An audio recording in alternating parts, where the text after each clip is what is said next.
Today we will discuss about Niti Aayog. NITI Aayog means national institution for transforming India.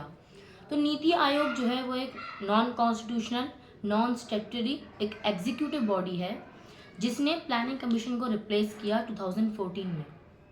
तो अगस्त 2013 में ये बताया गया कि मोदी गवर्नमेंट प्लानिंग कमीशन को रिप्लेस करने वाली है और उसकी जगह पे एक नीति आयोग लाने वाली है।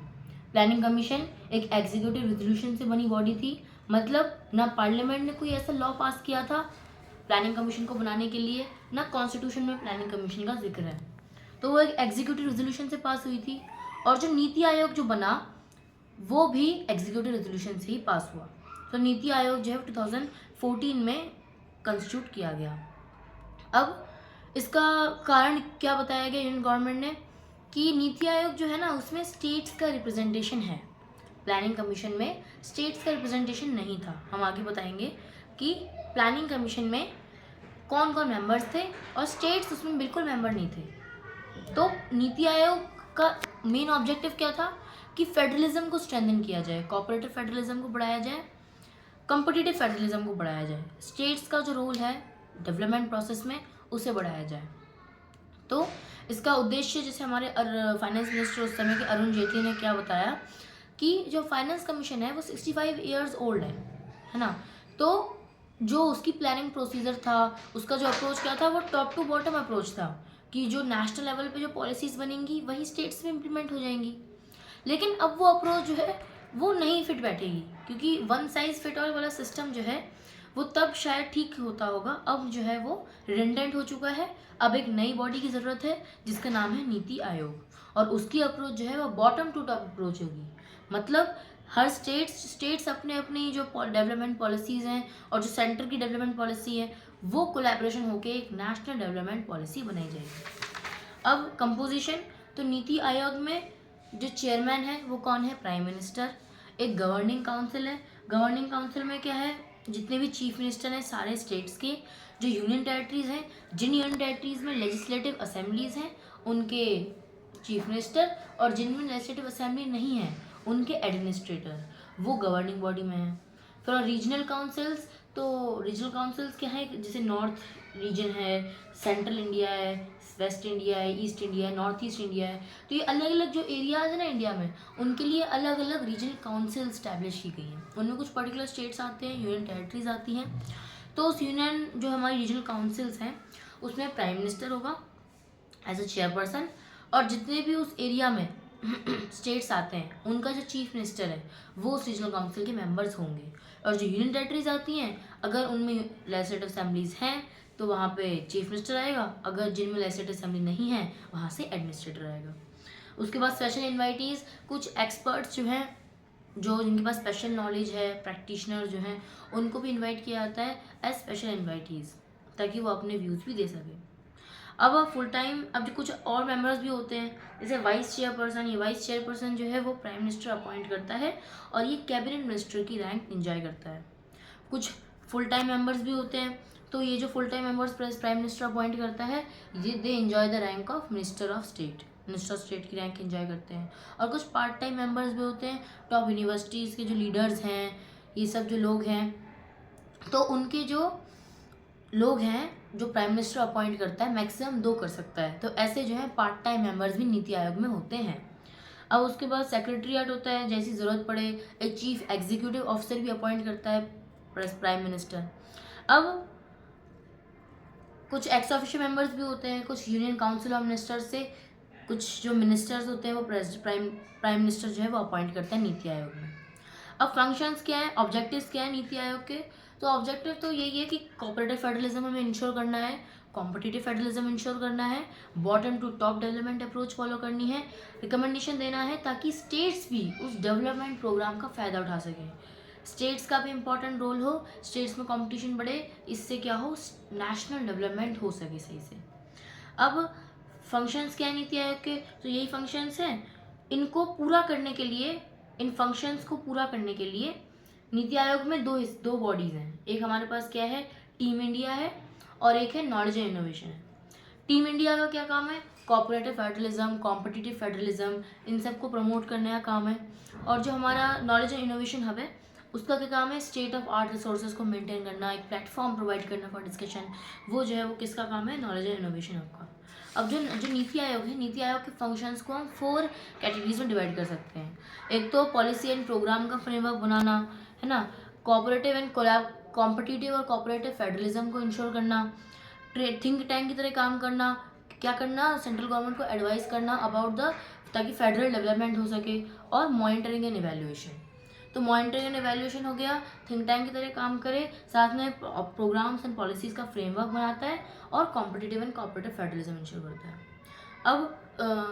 अब किन मुद्दों पे जो है वो नीति आयोग जो है वो कंसल्टेशन देता है, डिस्कशन करता है, तो इंडस्ट्रीज़ के बारे में, एनर्जी के बारे में, है ना, इंटरप्राइजेस के बारे में, और वाटर रिसोर्सेज, लैंड रिसोर्सेज, ऐसे जो इश्यूज़ हैं उन पे अपना नीति आयोग क्या करता है, अपना रिकमेंडेशन देता है।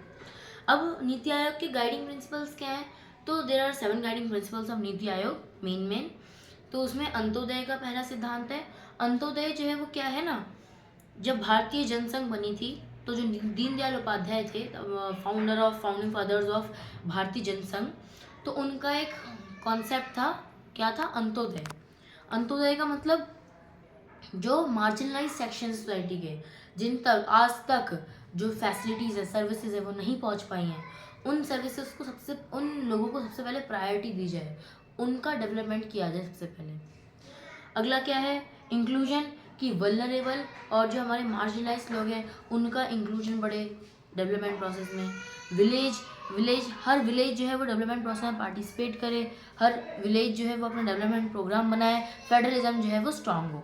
अब विलेज, उसके बाद पीपल पार्टिसिपेशन, तो लोगों का पार्टिसिपेशन बढ़े ज़्यादातर डेवलपमेंट प्रोसेस में। डेमोग्राफिक डिविडेंड मतलब लोग, जो हमारी डेमोक्रेसी है, डेमोक्रेसी में सबसे बड़ा एसेट क्या है, लोग, तो लोगों का डेवलपमेंट हो। तो ये जो है एक हमारा क्या है, गवर्नेंस, तो फेडरलिज्म, कोऑपरेटिव फेडरलिज्म और कॉम्पिटिटिव फेडरलिज्म को ध्यान में रखते हुए गवर्नेंस हो, ताकि स्टेट्स का भी इंपॉर्टेंट रोल हो उस गवर्नेंस में। और हमारे पास सस्टेनेबिलिटी, कि जो मेजर डेवलपमेंट प्रोग्राम्स होंगे वो सस्टेनेबल तरीके से डेवलप हों। अब मैंने बहुत देर से बोल रहा हूँ, 2 प्रोग्राम्स, एक कोऑपरेटिव फेडरलिज्म, एक कॉम्पिटिटिव फेडरलिज्म। कोऑपरेटिव फेडरलिज्म क्या होता है, कोऑपरेटिव फेडरलिज्म मतलब स्टेट्स और यूनियन एक साथ कोलैबोरेट करें ताकि इफेक्टिव डिसीजन मेकिंग हो सके, है ना। ये काम किसका है, टीम इंडिया हब का। टीम इंडिया हब जो है, जो नीति आयोग का एक पार्ट है, मैंने बताया ना 2 पार्ट है, टीम इंडिया हब और नॉलेज एंड इनोवेशन हब।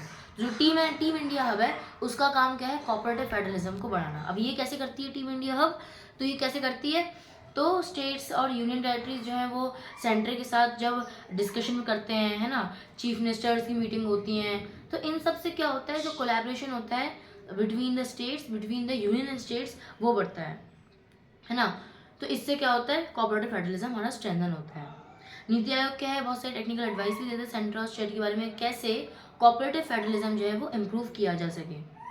अब नीति आयोग का जो ऑब्जेक्टिव है वो क्या है, एक ऑब्जेक्टिव कि टेक्नोलॉजी को अपग्रेड करना है उसे, टेक्नोलॉजी को अपग्रेडेशन करके, टेक्नोलॉजी का अपग्रेड करके वो क्या कर सकती है, कोऑपरेटिव फेडरलिज्म को स्ट्रेंथन कर सकती है। अब कॉम्पिटिटिव फेडरलिज्म में क्या है कि जो नीति आयोग है वो समय समय पर लिस्ट निकालती है, जैसे वाटर क्या होता है, जैसे हेल्दी कंपटीशन इंश्योर करने के लिए school education quality list, health quality index list, ऐसे अलग अलग लिस्ट निकालती है। और उसमें स्टेट्स को जो है वो लिस्ट बनाती है कि सबसे ऊपर स्टेट कौन सा है, उसके बाद कौन सा है, उसके बाद कौन सा है। तो इससे स्टेट्स में कंपटीशन बढ़ता है कि ये स्टेट आगे, मुझे इसको आगे बढ़ना है। तो इससे डेवलपमेंट जो है वो देश में बढ़ता है, नेशनल डेवलपमेंट प्लान जो है वो स्ट्रेंथन होता है। अब autonomous and attached body, NITI Aayog से अटैच्ड बॉडीज कौन कौन सी है, तो एक जो है वो क्या है, national institute of labour economics research development, national institute of labour economics research development. इसका पहला नाम जो था 2015 से पहले इसका नाम था IAMR। ये जो है 1962 में 1860 के सोसाइटी रजिस्ट्रेशन एक्ट के तहत बनाई गई थी, और इसका पहला नाम था IAMR, institute of applied man power resources. तो इसको रिप्लेस करते हुए इसका नाम जो है वो क्या रख दिया गया, national institute of labour economics research development. तो ये जो है इसका नया नाम पड़ गया। इसका जो 2002 में ये अपने सेंटर हेडक्वार्टर्स पे शिफ्ट हुई टू नरेला। एट प्रेजेंट इसका जो हेडक्वार्टर है वो कहाँ नरेला में है। ये इस नरेला हेडक्वार्टर में 2002 में शिफ्ट हुई। और नरेला क्या है, एक ग्रोइंग सिटी है, हब है। तो वो जो है वो एक स्पेशल इकोनॉमिक जोन है अंडर गवर्नमेंट ऑफ इंडिया। ठीक है। अब दूसरी जो हमारी अटैच्ड बॉडी है वो क्या है, development monitoring and evaluation office. Development monitoring and evaluation office ये हमारा कब बना, 2015 में बना। तो 1952 में जब प्लानिंग कमीशन बनाया गया था तब ऐसा लगा कि इसकी ज़रूरत है, तो क्या बनाया गया, प्रोग्राम इवैल्यूएशन ऑफिस का निर्माण किया गया 1952 में। अब फिर 2010 में एक इंडिपेंडेंट इवैल्यूएशन ऑफिस बनाया गया। और 2015 में जब प्लानिंग कमीशन को नीति आयोग रिप्लेस करता है तब इन दोनों को मिला के एक नई बॉडी बनाई गई, development monitoring and evaluation office. अब प्लानिंग कमीशन में ऐसी क्या बुराई थी कि प्लानिंग कमीशन को रिप्लेस कर दिया गया। तो प्लानिंग कमीशन जो था ना, उसकी जैसे एडवाइस जो होती है ना, उसकी मैंडेटरी एडवाइस नहीं थी, वो भी एडवाइजरी ही था। लेकिन हुआ क्या ना कि 1952 से जैसे जैसे वो एडवाइस देता गया, उसकी एडवाइस जो है वो धीरे धीरे बाइंडिंग नेचर की सी होने लगी। लोग जो है उसे मतलब रेपुटेशन अर्न हो गई as a super cabinet, parallel cabinet की रेपुटेशन उसे आने लगी। सेंटर और स्टेट दोनों प्लानिंग कमीशन की एडवाइस को मानने लगे। तो क्या हो रहा है ना, बहुत सारे क्रिटिक्स जो हैं उन्होंने इसे अपोजिशन भी किया है। जैसे फर्स्ट एडमिनिस्ट्रेटिव रिफॉर्म कमीशन था, उसने क्या कहा है कि प्लानिंग कमीशन जो है वो है, सेंटर और स्टेट दोनों उसकी एडवाइस मानते हैं। उसने क्या किया है, वो एक डेवलपमेंट प्रोसेस के लिए एडवाइस भी देता है, अच्छा है, लेकिन फिर भी उसने एक पैरेलल कैबिनेट, सुपर कैबिनेट का रेपुटेशन अर्न कर लिया है। पीवी राजमन्ना जो फाइनेंस कमीशन के फोर्थ फाइनेंस कमीशन के चेयरपर्सन थे, उन्होंने क्या कहा है कि फाइनेंस कमीशन और प्लानिंग कमीशन दोनों के काम थोड़ी ओवरलैपिंग है। प्लानिंग कमीशन के काम में फाइनेंस कमीशन के काम में प्लानिंग कमीशन थोड़ी बाधा डालती है। तो पीवी राजमन्ना ने इस तरीके से प्लानिंग कमीशन को अपोज किया है। के सांतनम ने क्या कहा है कि प्लानिंग ने फेडरेशन को सुपरसीड कर दिया है। जो हमारी क्या है प्लानिंग कमीशन, ये क्या है, यूनिटरी बॉडी बन गई है और उसमें स्टेट्स का कोई रोल नहीं है। स्टेट्स का रोल क्यों नहीं है, क्योंकि इसका जो कंपोजिशन है तो उसमें क्या है, उसके सबसे पहले जो होता है प्राइम मिनिस्टर ऐसे कंपोजिशन में चेयरमैन है। फिर उसके बाद डेप्यूटी चेयरमैन होता है, वो डिफेक्टिव एग्जीक्यूटिव है। कुछ सेंट्रल मिनिस्टर्स भी अपॉइंट होते हैं, जो हमारे काउंसिल ऑफ मिनिस्टर्स होते हैं वो भी पार्ट टाइम मेंबर तरह अपॉइंट होते हैं। और 4 to 7 एक्सपर्ट मेंबर्स होते हैं और एक सेक्रेटरी होता है, सेक्रेटरी मेंबर। तो इसमें आप देख सकते हो स्टेट्स का कोई रिप्रेजेंटेशन नहीं है, स्टेट्स का रिप्रेजेंटेशन नहीं है, इसीलिए इसे यूनिटरी बॉडी कही गई है। स्टेट्स का रिप्रेजेंटेशन नहीं है, इसलिए ये फेडरलिज्म के प्रिंसिपल का वायलेशन करता है, इसलिए यूनियन गवर्नमेंट ने इसे हटाकर नीति आयोग लाया है। अब नेशनल डेवलपमेंट काउंसिल एनडीसी क्या है, तो 2016 1 जनवरी को द हिंदू न्यूज़पेपर में ये हेडलाइन आई कि NDC to be scrapped, Niti Aayog council likely to get its power. मतलब जो एनडीसी है, मोदी गवर्नमेंट जल्द ही एनडीसी को भी अबॉलिश कर देगी और नीति आयोग काउंसिल को उसकी पावर दे देगी। लेकिन ऐसा कुछ हुआ नहीं।